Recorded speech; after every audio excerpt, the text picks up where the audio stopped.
Is Jimmy Barbecue in charge now? Who's running the country? Well, that's a great question. And there are two people that are probably saying they're running the country. I don't think the country's being run at all. And so that's sort of a side issue. But Guy Philippe is a man who actually led the coup d'etat against Aristide in 2004. He was in jail in the United States for money laundering and drug distribution.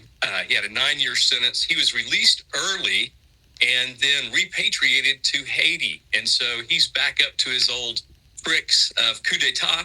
And so he and Jimmy shares they are sort of banding together to overthrow the government. I doubt it's going to be for positive benefit to the people. Having a drug lord lead the country is probably not a great idea. Well, they've had a problem with drugs for many years now. So what do these militias want? New